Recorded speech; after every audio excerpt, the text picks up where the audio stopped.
Welcome, dear listeners, to the Dish with Dina podcast. I'm so happy to have you join us. Today, my guest is Meredith Price, who is a registered dietitian nutritionist based out of Brooklyn, New York City. Meredith and I spend some time dishing about our upbringings, being second career dietitians, and going plant-based. Meredith has a private practice in New York where her current client focus is with millennials who are looking to be more plant-based. So sit back, enjoy the conversation, and let's dish. Welcome, Meredith Price, to the Dish with Dina podcast. Thank you so much for joining me here today. Thank you so much for having me. In preparation for our conversation, I was looking over some of your bio that you sent me, and I realized how much we have in common. We are both second career dietitians. We both have Bachelor of Art degrees. We are both adjunct professors. We have both worked in the prenatal world. And I want to first start with, though, before we launch into all the stuff that you're kind of doing now, do you remember how we first met, how we know each other, how we came to know each other? I do. I had given a talk, a plant-based nutrition talk last year, and I met a girl whose name I cannot remember now, unfortunately. You may remember who I'm talking about. And she came up to me. She does meditation. She's very involved in meditation. And she said, you really need to meet my friend Dina. She's also a registered dietitian in New York City. I think you guys would really like each other. And she basically introduced us over email the next day, and you and I made plans to meet up for coffee, and we've been friends ever since then. That is correct. So I have planned on doing these episodes that if I can't remember something, I'll go back and fact check after the fact. But I remember who that is, and it was Marissa Cole. She works on, she does corporate meditations, and she's done some webinars and things like that. And I actually haven't physically seen her in quite some time, but she is the one who connected us. And I really appreciate when people, A, put like-minded people together, but B, the like-minded people actually continue with that journey. We're not just like, oh yeah, we'll connect at some point. So it was nice that we both made plans kind of immediately after that and have been checking in and keeping in touch regularly. So I mentioned to you that this podcast kind of has a theme, and I'm trying to learn a little bit more about people's earliest food memories, cultural backgrounds, family food dynamics of when they were growing up, because I don't really think sometimes when we're adults and we get to know each other in our adult worlds or in our professional environments, we go back that far in time, maybe, unless it, kind of organically comes up. So can you share with our listeners a little bit about who you are and where you were brought up, where you were raised, and kind of, walk us through a little bit of childhood food as it relates to food memories? Yeah, this is actually really interesting for me to do because, kind of like you said, I think we often, you and I are both not older adults, but it's been a while since childhood. And I often forget the connection, between who I am today and who I was growing up. I grew up in New Jersey, in a suburb not too far outside of the city, maybe like an hour to an hour and a half. I come from a Jewish family, pretty religious, not Orthodox or anything, but I was raised in a kosher house. So, food was a big part of that. Just being raised in a kosher home, you're always, talking about whether or not something is meat and dairy, and if the food product itself is labeled kosher. I remember that was a really big deal in my house. And, I am not a very religious person, but I do love the Jewish holidays. So I'm not myself as an adult now. I'm not religious, but the holidays mean a lot to me, and I feel like that is a lot of it because of the food that surrounds it. Passover was always my favorite holiday because I loved the food and the traditions around the food around it. Latkes, for Hanukkah, are something I always remember. My father he was actually born in Israel, but he comes from immigrant parents. He was an immigrant himself, but his parents were from what then was considered Czechoslovakia. They both were Holocaust survivors. So, that was also a really big part of my life, learning about their history and where they came from. And, having a lot of those sort of traditional Eastern European traditional Jewish foods like matzo ball soup, and I remember I called her Bobby, that was my grandmother, her chicken noodle soup, and I remember like the oil droplets on the top of it and how delicious it was. But the funny thing is, my mother, I used to, and I still do, I consider her a good cook. But a lot of the food that I grew up on was very processed, jarred and canned ingredients. And that was something I didn't realize until later in life when I started actually cooking my own food. And this is not related to my culture, but definitely related to my background. My mother, I don't know if this is a real term, or certainly nothing we consider now, but she considered herself a semi-vegetarian when I was growing up. And that meant to her that she ate poultry and fish, but that was it. But my mom is a huge animal lover. She's not like an animal rights activist, but we did have PETA magazines, lying around the house. And this was, my mom and I have had a strained relationship, but that was something we really bonded on, because when I was in high school, I started getting more interested in this aspect of food and animal rights and politics. I started reading those magazines that were around the house, and I actually went vegetarian when I was 15. And being vegetarian, I'm now vegan, I am a plant-based dietitian. That's what I specialize in. So that aspect of my life has really, really carried over to what I do professionally, much more than the cultural aspect. I love these trips down memory lane. I'm also writing some things down. The New Jersey thing, I think I knew. Jewish families and Italian families are quite similar in a lot of the aspects as far as food and traditions and religious holidays go. We really place a lot of emphasis around food and gathering. I also spoke a little bit in my pilot episode about growing up with my grandma. We actually lived in a 2-family house, and we always went back upstairs and downstairs, and I was able to be in the kitchen with her. So I also have a lot of fond memories of growing up with my grandma. And that's interesting though about your mom with the processed foods. I'm wondering, is that somewhat related to having to be kosher? It was easier to just like purchase things in certain grocery stores that she could just grab and go instead of making anything from scratch, or, was that part of that particular dynamic? I don't know. That's a good question. And it's something that I haven't explored that much with her. I sort of assumed that it was based on the way that she grew up. My mom grew up in Brooklyn. First, she lived in Williamsburg, actually literally 2 blocks away from where I live now. And then grew up in the projects in Canarsie. And so I actually have a feeling it was more, that was what was cheap, and right. That is how she learned how to cook. And so that, kind of she took that with her as she became an adult and had her own family. Convenience foods in that case, not necessarily making any maybe informed decisions of, comparing labels at the time, because who knew that, but it was just a matter of what was available to her at that time.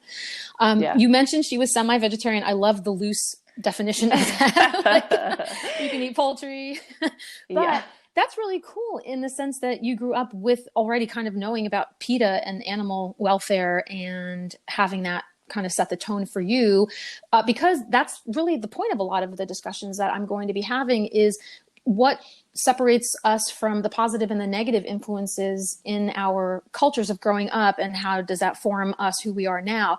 So you were vegetarian in high school, and then you switched off more currently, I guess, right? Correct, to be like 100% vegan. And you did mention, though, you use the term plant-based, which I know comes up a lot. So for anybody listening, what is the difference, or is there a difference between being plant-based, being vegetarian, being vegan?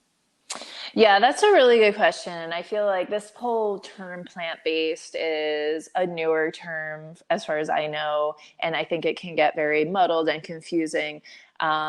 And for me, when I talk about plant-based, I like to be more inclusive than just saying vegetarian and vegan. I have clients who consider themselves plant-based, but do include some animal products into their diet. So I think plant-based is when the majority of your food is coming from plants, but you may allow yourself to have, some fish or some chicken or even a steak, once a month or whatever works for you. Vegetarian, is you're not eating anything from an animal, you're not eating any meat, but you likely include dairy and eggs in your diet. And then vegan is when you exclude all animal products. And I think we've discussed too, just because people do follow a vegan diet doesn't always mean it's a healthy diet. There are still processed foods and less than healthy options in the vegan realm as well. We're not talking, macrobiotic raw foods only. Are there any things that you usually use or see your clients using as far as, processed meat alternatives in that respect? Yeah, that's a good point too. Obviously there are plenty of foods that are vegan that are not considered healthy, although my approach as a dietitian and my approach the way I've always eaten in my life is that there should always be room for things that are easy and that taste good, with a balance of things that are, predominantly healthy in the diet. So fake meat, I always think has a place. It does in my own diet, and it definitely does in my clients' diet. And when my clients are very skeptical and don't want to use fake meat, that's a whole other conversation that we're going to have about why that is. Being too obsessed with being healthy is another issue, right? So allowing that food, but still knowing that there are no animal products in it for a vegan diet, I think is more important. I think that's a really good point. And I feel like this is going to come up a lot, especially with some of the other healthcare providers and registered dietitians that I'll be interviewing in the future episodes, about finding that balance, not being, quote unquote perfect, trying to remove the emotional aspect from your food ways and whatever that is, like not just considering things to be indulgences, but being able to satisfy both your biological need and your psychological need, and, allowing you to engage in religious ceremonies that do have a lot of food that not necessarily, following the quote unquote rules of a healthy diet, and allowing yourself to be okay with all of that. Can you talk a little bit too about your transition into adulthood, academics, going back for the second career? Like what was your path in that way? How did you kind of decide I'm going to switch gears? And then in that, tell us a little bit too about your BA, if you don't mind. Yeah, sure. So I have a bachelor's degree in film production. I went to Emerson College. I really wanted to be a filmmaker. I wanted to be a cinematographer. I wanted to direct music videos. Art and creativity was such a huge part of my life growing up. Music was a huge part of my life growing up, which also, I meant to say, back in the day when I was in high school, I was going to punk rock and hardcore shows. I was straight edge. Veganism was actually a very big part of that scene and that culture at that time. And so was animal rights activism. And I really got very involved in all of that. I was protesting fur stores on the weekends, and that's who I was. And so going down a more creative path and studying film, I was so passionate about that. And then the reality of, working and being an adult and, not being a filmmaker happened. And my career went more into advertising. I was producing design and animation and motion graphics, mostly for commercials and some television show openings, which sounds glamorous, but it's really, and some of it is great. And it is, I won't lie, I do miss it sometimes, but it's very long hours. It's a lot of things that aren't very glamorous. Like, I used to work on Oral-B commercials, and I'd have to stay up till, 11, 12, 1 a.m., asking the client if they approved the motion and the thickness of the bristles of the toothbrush. You know what I mean? So it was just, it got to me. And I, at the time, because being a vegetarian or plant-based, however we want to call it, had always been such a huge part of my life, and it continued to be that way. But as I got older, cooking and health and even getting into fitness all of that became very important to me too. And I got pretty burnt out in my old career. I started thinking more about how can I help people more? How can I work with people one-on-one? And how can I do this in a, way that also talks about food and my passion for being a vegetarian. And I learned what a dietitian was randomly while I was working out at the gym, and there was some show on that I was watching while I was doing the elliptical machine, and there was a dietitian on it. I had never heard what that was before, and it was just like a light bulb went off, and I was like, that's what I want to do. And I just started really heavily researching how I could do that without a science background. And I came across Drexel University in Philadelphia had a program that was really geared towards second career individuals. You did not have to have a science background. I mean, I had to do a year of, science prereqs to get into the program, but and that's basically the path that I went. First of all, I just want to say I do not believe in random coincidences at all. There was a reason you were in that gym. There was a reason there was a dietitian on television. And I'm so happy that this is where you ended up, because I believe the world needs you. And I'm very happy that you decided to go that way. I also wanted to share with you, just because what you said about the burnout factor and the kind of glamorous but not glamorous job in the entertainment media field. I did a lot of event planning, and we built like television studios in one of my jobs. And again, it sounds really cool to be around celebrities or to do really cool promotions and engagements, but you're working, 18 to 20 hour days and going in on weekends. And it definitely does take a toll on you. So I think it's nice that's something that I'm also finding too in our colleagues. We all find a point, especially the second careers, where we just stop and go, what the heck is going on with this life?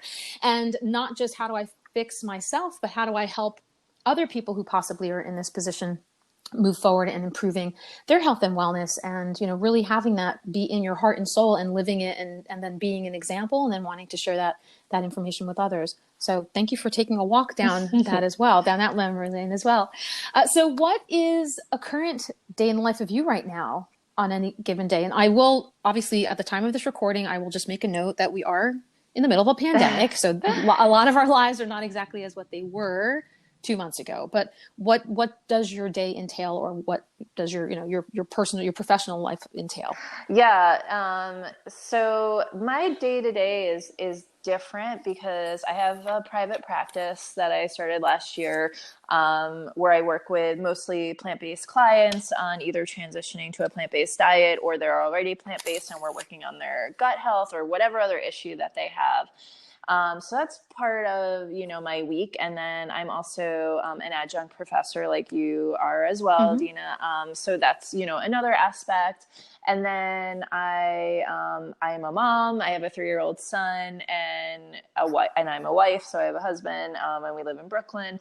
And so that aspect, the family aspect through the pandemic has definitely been, for me, it's been one of the most challenging aspects of it, because, we don't have childcare anymore. And, so my days now are kind of, working out with my husband. When do I need to work? Because my schedule is much less flexible than his is, because I'm either, teaching a class or seeing clients, or trying to work on my business. And he, his job is much different than that. So, it's different every day, basically, if that makes sense. It is.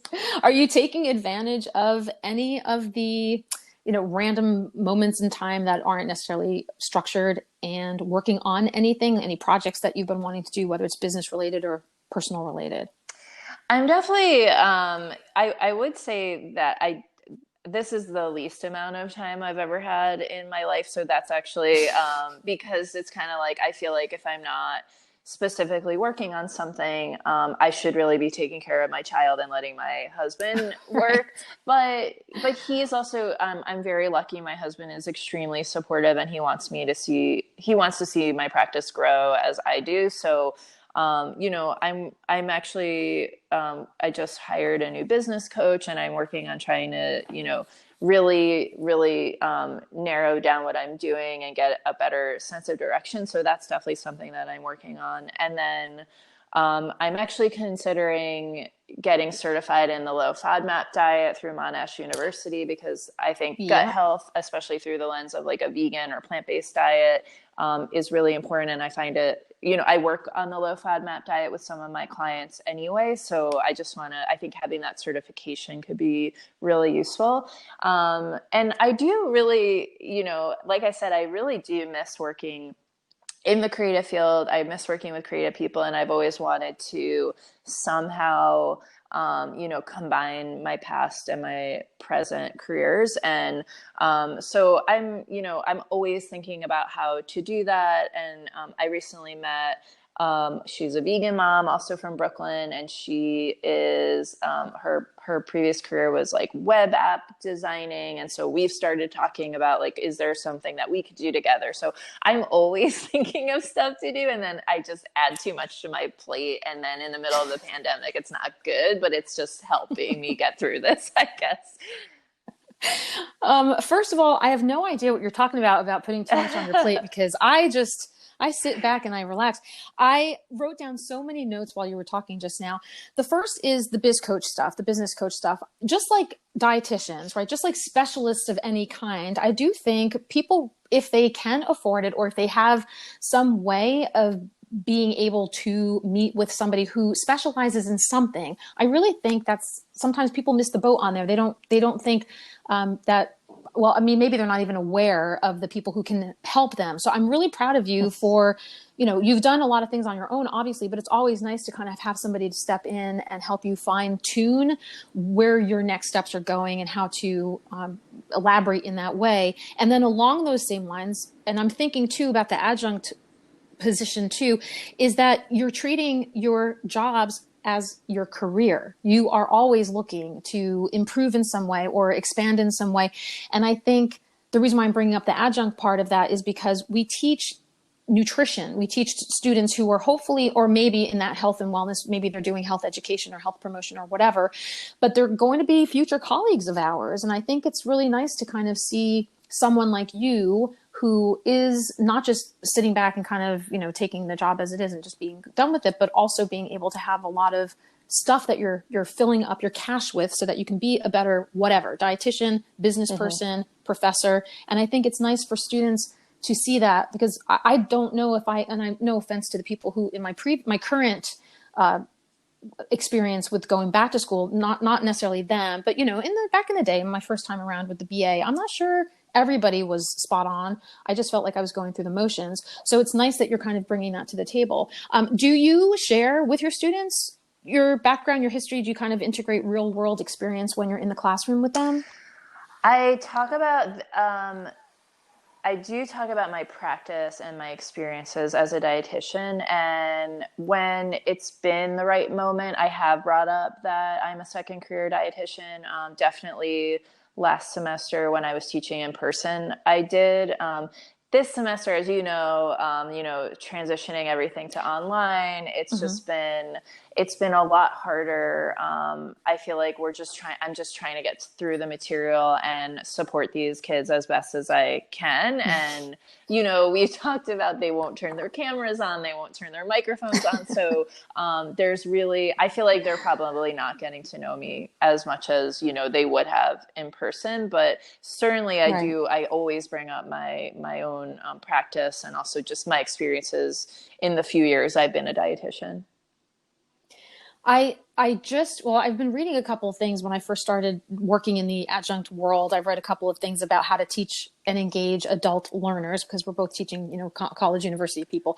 And I just revamped my syllabus for the summer semester to include I've always done like a class introduction of myself, but I included a little bit about me section on the actual syllabus. So it's right there in their faces instead of on the student portal where all the assignments go.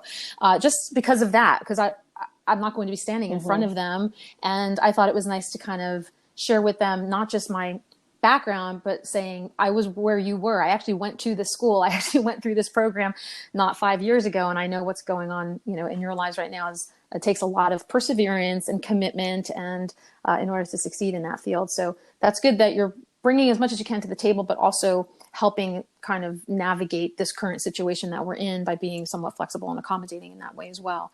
I wanted to go back for a second because for anybody who does not know what FODMAPs are, we're talking about fermentable sugars. It stands for a long list of things, but we're talking about fermentable sugars that come from mostly plant-based foods, right? Like this is where the breakdown of carbohydrates go. And for a lot of people with gut sensitivities or gut issues, it can cause somewhat of a disruption or intolerance. And mostly we're seeing that low FODMAP intervention being played with specifically people who are diagnosed with irritable bowel syndrome, IBS. But have you seen anything else come up in the research or what you may be looking to learn? Is it now something that you think is going to be implemented for anyone with any GI, gastrointestinal issues, or you've not yet delved into that so far? I definitely don't think it's going to be used just for anything, but I have seen some evidence that it may be a good thing to be using with SIBO, the small intestinal bacterial overgrowth, which seems to be, you know, being diagnosed more and more. And then sometimes, you know, it's not about doing like a full low FODMAP, you know, diet, because I find it extremely restrictive. I personally wouldn't want to do it myself. But so sometimes it's that I have clients who have some bloating, have some digestive issues. They don't have IBS, but then I might start noticing there are specific foods that they're having a lot that are high FODMAP foods. And just even sometimes like taking those out for a little while, I've seen really good results. So I think that's an area where, you know, being well versed on it and being able to say, hey, we don't have to do the whole diet, but let's take some of these foods out of your diet for a little bit and see what happens, can be really beneficial. Right. And especially because gut and brain health are so intertwined in that way that people who suffer a lot with their stomach issues, with their gut issues, can also be kind of foggy or unfocused and stressed out, or vice versa, right? Mental health components could also play a role in gut dysbiosis, I guess, in that case too. So we don't want to do anything to disrupt it further. And so that's actually nice to kind of educate people on the smallest little things, like just try to avoid onion maybe for a few weeks and see if that alleviates your issue, especially if they've been dealing with really, truly painful / discomforting type of situation. And that's just not a comfortable place to be in. So you're coming to the rescue with some interesting interventions there. And Monash is where it all started. I mean, that's pretty cool. Monash University. So that's exciting. What is that certification look like? Like how many hours, how many weeks are you doing? Or is it like an online thing, I assume? You can fly to Australia? No, it's completely online. It's self-paced, self-directed. It's just, you know, webinars that live online. I think you have 6 months to complete it. There's 10 modules. You get some continuing ed credits with it, and then you get a certification. And then I think you can be listed on a directory for dietitians who have gone through this program. So it seems pretty cool. And I love that too, that as we progress in our field, in our profession, if we do feel like we want to specialize in something, that there's so many different avenues to go in, from things like this to being a diabetes educator to whatever. I mean, it seems like there's a million different things out there for dietitians to do and to really fine tune. So once you find that niche or that population or that specific chronic condition that you feel you're getting some expertise in, you might as well step it up a little bit and become certified in that and put, you know, a couple extra letters after your name, or at least have some other documentation that you went the extra step to learn a little bit more about that specific, whatever, that, you know, population or that condition. So congratulations on moving forward with that. I'm excited about that. That's good. So let me ask you too, being that we're going in this direction too of like resources and information, do you as a dietitian and in what you're doing in your business practices, do you have certain go-to resources, whether they're conferences or newsletters or different groups that you belong to help also kind of encourage and mentor you if you ever need it? Are there things that you specifically kind of always pay attention to and make a point, if not regularly, then somewhat regularly, you know, checking in on and, you know, helping grow you in that way? Yeah, I mean, I think, you know, for plant-based information or just general vegan information, there's veganhealth.org, which is run by Jack Norris, who I believe is a dietitian, and I know Ginny Messina, who's a dietitian.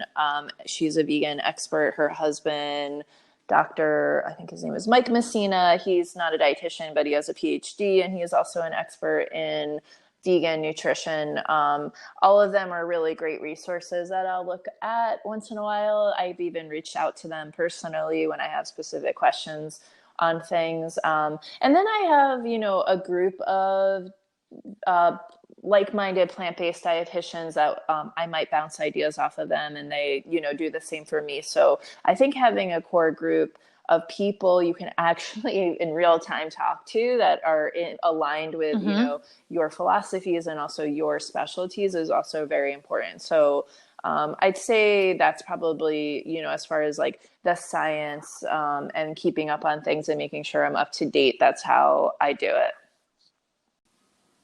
Meredith, I meant to ask back when we were talking about working with clients.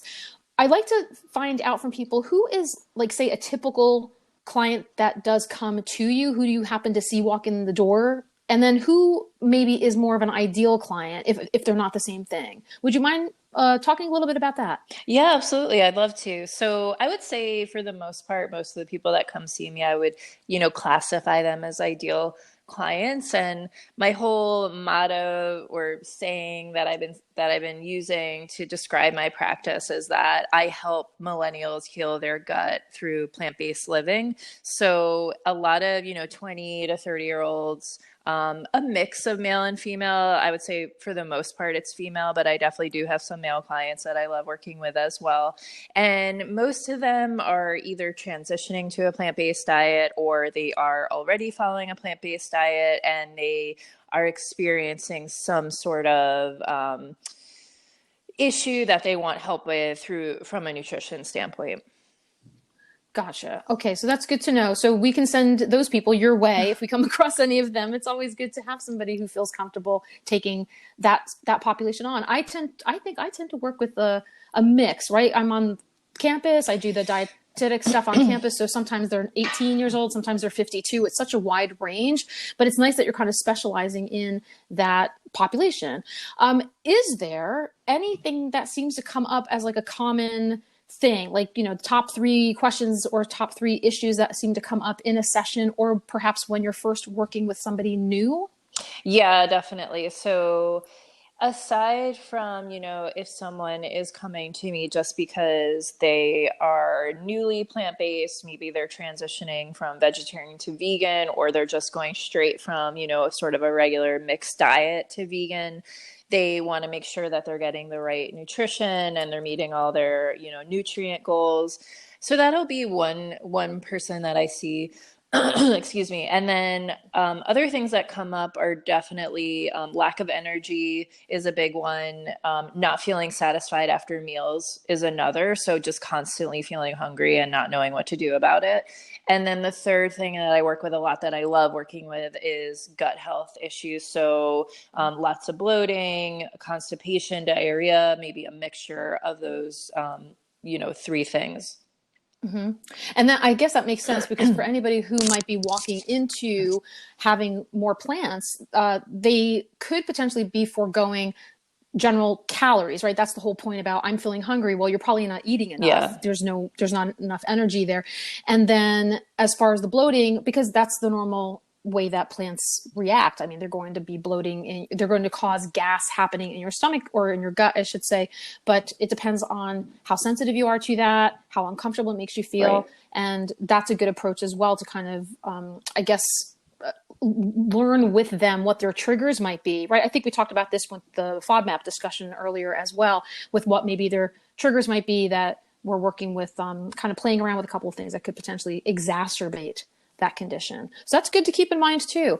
And is that true? Like as far as the energy stuff, is that what it ends up happening to be, that they're probably not eating as much as they should, or the foods that they're eating are so low in calories because a lot of plants are. Is that what you find too? Yeah, I find that it's sort of a mixture. A lot of times they're just not eating enough for themselves. So whether or not it's specific nutrients that are missing. I mean, sometimes they may be, deficient or low in iron also, or B12 could be one culprit. I find a lot of times that it's the time between meals that they're, going between, especially like most of my clients are based in New York. So they have these busy, crazy schedules, and they have breakfast, and then they don't eat like a full meal again until very late in the day. So that comes into play, not eating enough for their activity level that they're doing. A lot of times they're also not drinking enough fluid. So I feel like that can really affect their energy levels. So I think it's definitely not like a one size fits all, but I think what you're saying, not getting enough calories in is definitely a big reason. Right. And I think we joke around a lot that the only thing we tend to hear when we hear of people who are switching to vegan or vegetarian diets is the issue about where you're getting your protein. And it's like, that's the least of your concerns. There's protein in everything. Yeah. Everything has protein in it.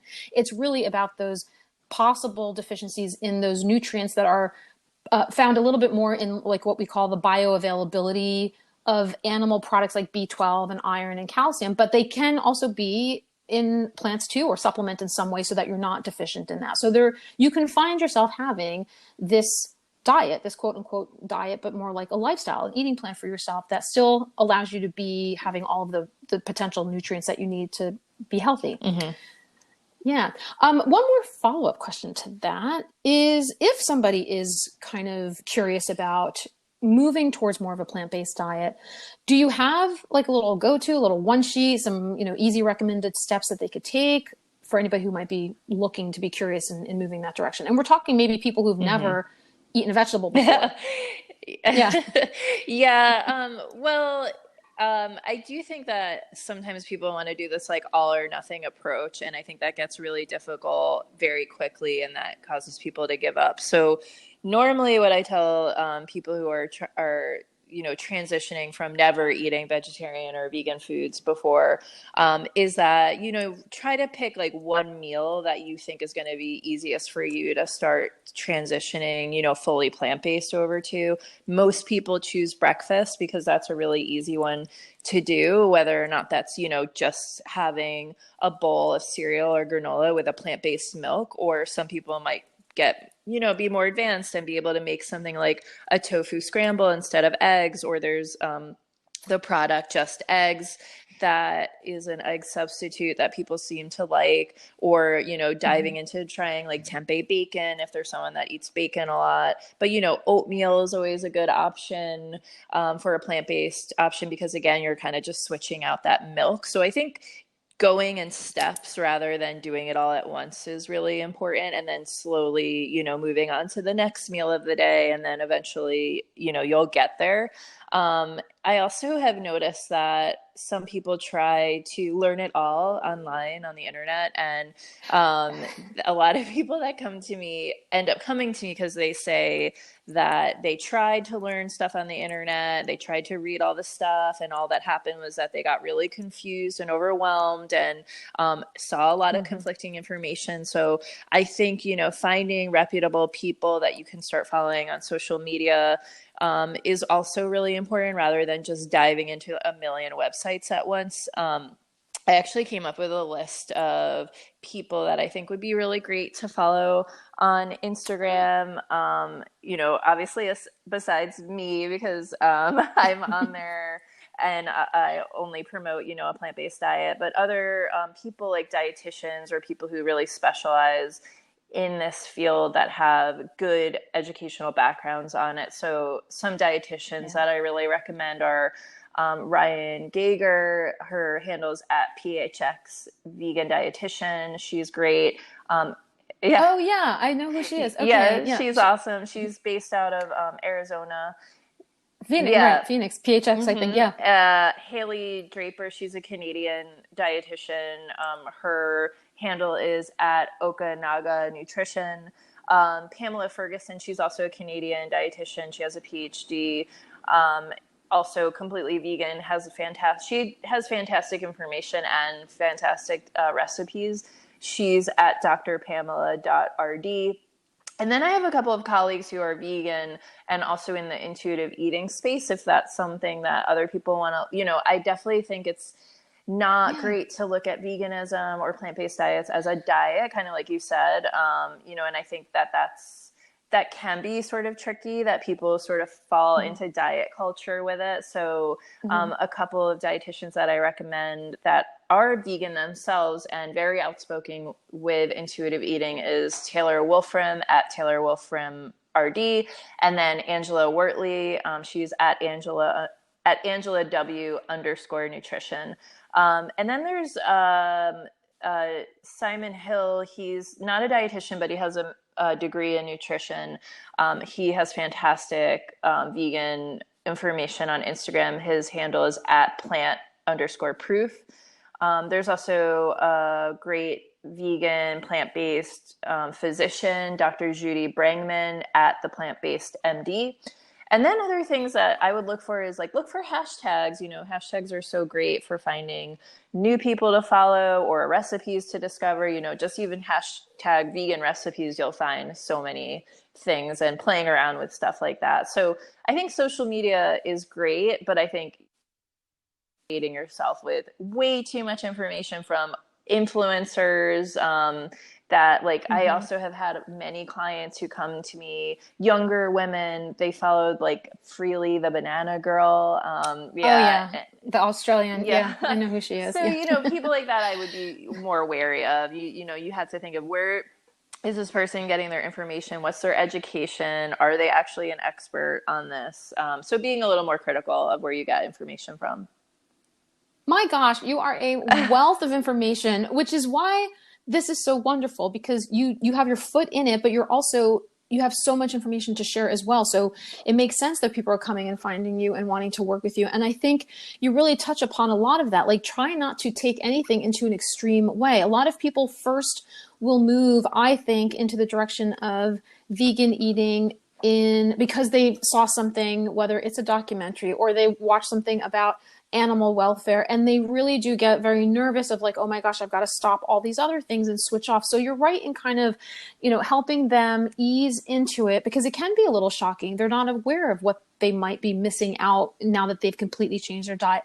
And the fact that the hashtag discussion too, and also all of the resources you gave about these social media people. So one of the other interviewees that I had on I earlier interviewed, that is coming up is going to be a physical therapist. And we had a pre-discussion about the Dr. Google, like what you look up online, and that you can find information online, but to execute that, the general public might not be super savvy. So be careful of anything that sounds extreme. This is going to kill you. You must get rid of all of these. You can only eat this stuff. And so be careful with who you're going. So I love that you just gave everybody some tangible information there to really move forward with whatever their pursuits are. And then the hashtag thing is a great idea as well. I think I forget to do that too, because then you find your crew, you find your peers, you find people who are also sharing knowledge and resources. And like you said, especially with recipes, oh my gosh, that's a wonderful idea to kind of get those creative juices flowing of what can I do with all of these new food items that I'm coming up with, whether they be the substitute item versions of things or the whole food item of things.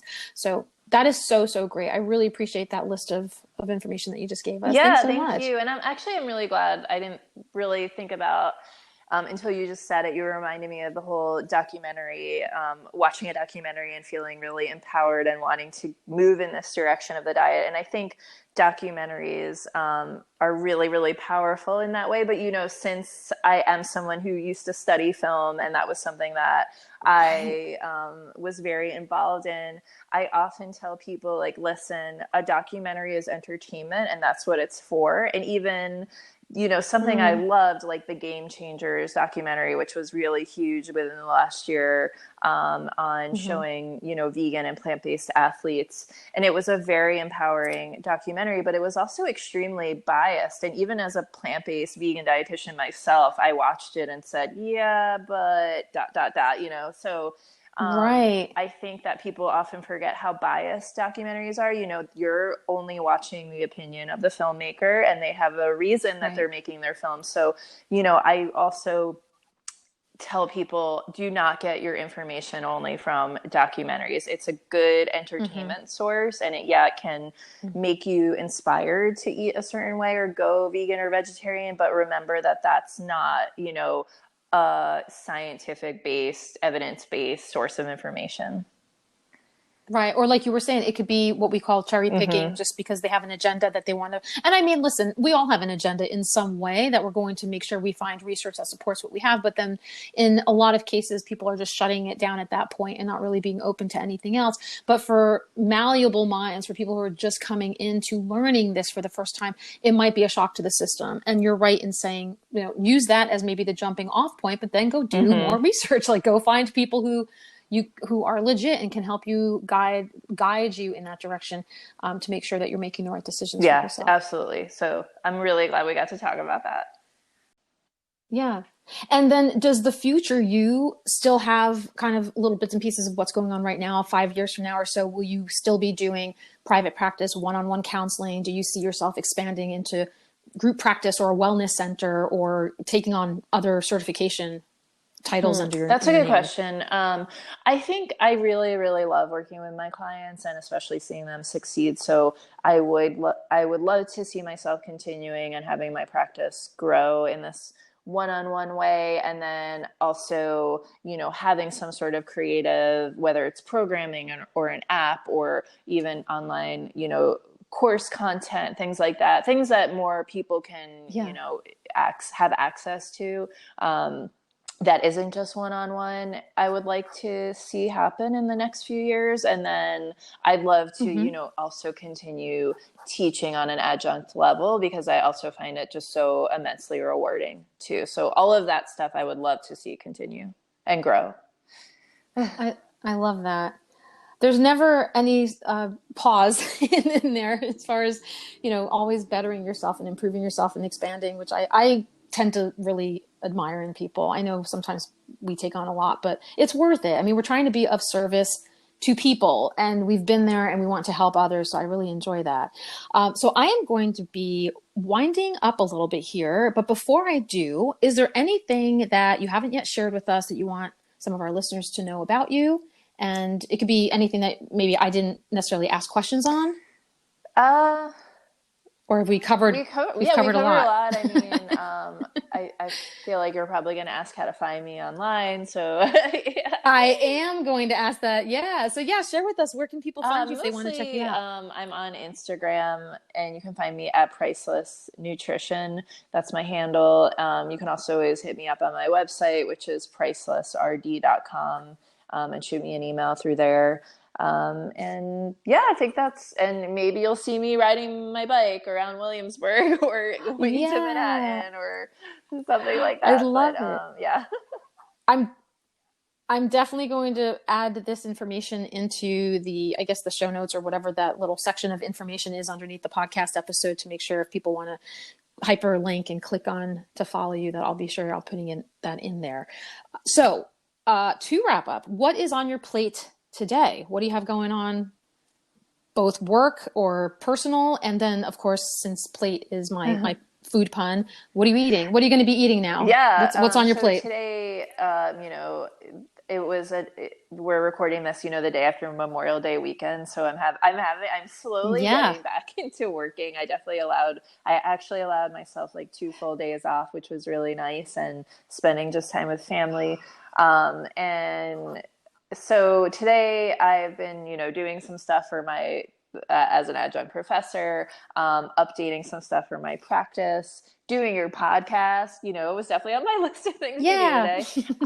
And then, after this, I'm actually in my Williamsburg office. I'm lucky that I can actually come in here by myself. I'm not obviously seeing clients right now here, but it's a nice place to get away from my small apartment.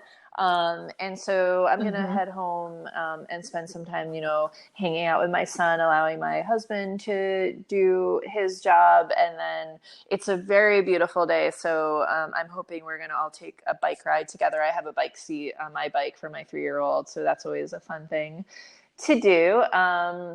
And let's see, I know last night, and I have leftovers, which is great. We got a CSA this year, which is community supported agriculture, where we get, weekly produce from a local farm here in Brooklyn called Brooklyn Grange. They do rooftop farming. It's very cool.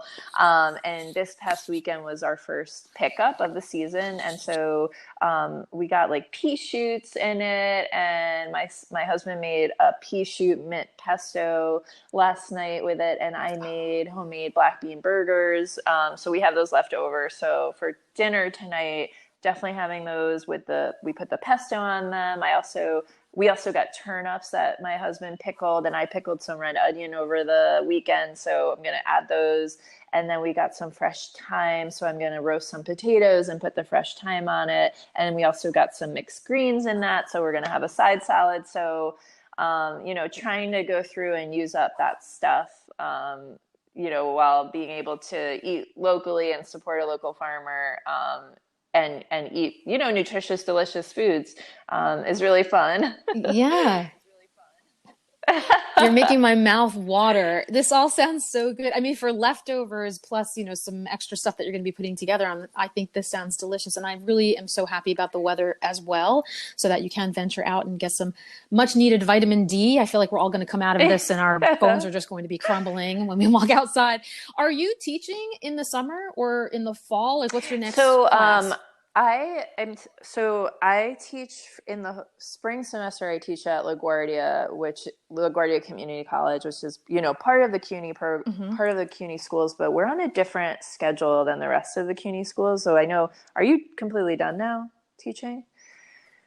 Yeah, we finished on the 22nd, but my summer semester starts on the 1st. So I have like a hot second to turn all around my materials around. So my class ends, like our final is on June 11th. And then I don't teach over the summer. And then I'm supposed to be starting teaching 2 courses at Queens College in the fall, which last year it started at the end of August. So I assume that's going to happen again. So I'll have, I'm actually looking forward to maybe having a little more time, not teaching, just to, ramp up on the stuff I'm doing with my business coach, and just, still dealing with the pandemic and, no childcare and things like that. So, Right. Oh, that's a nice break then. So from June 11th till the end of August-ish or so. I mean, obviously you'll probably be needing to prepare materials and stuff, but at least you'll have a nice little breathing space there to focus on yourself and get yourself up and running in that way. That's delightful. Well, Meredith, it has been a true pleasure having you on. For those of you who are listening, I just want to say, regardless of when this is actually going to be published, because I'm going to try and queue up different episodes at different times, depending on what the lineup is, you are my official first podcast interview. I think we did okay. As soon as I hit stop and this audio loads up, we'll know for sure if it works. So thank you so much for, also embracing me in my development and my wanting to pursue different things, and me also kind of tying in that media background with my nutrition stuff that I'm working on now, and kind of, delivering hopefully what I think is going to be informational and informative content to whoever wants to listen to it. So I guess that's it. We can bid each other adieu, and I wish you a wonderful rest of the day. And I will talk to you again soon, Dina. I think you did a great job. Thank you so much for having me on here. It was really, it was so fun, and I always enjoy talking to you.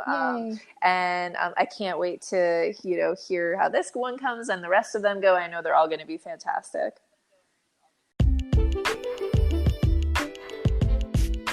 Thank you so much for joining me this week on the Dish with Dina podcast. I am Dina D'Alessandro, Registered Dietitian Nutritionist, founder, and Chief Executive Life Changer at Dish with Dina, and I'm also your host. If you like what you heard, I would be so grateful if you could subscribe to this podcast, leave a review, and share this with others who you think might benefit from what we have to offer on these episodes. You can also join my mailing list at dishwithdina.com or email me at info@dishwithdina.com with questions, comments, feedback, and if you'd like to be a guest on a future episode, because everybody eats and we all have a story to share. I hope you tune back in next week when we dish again.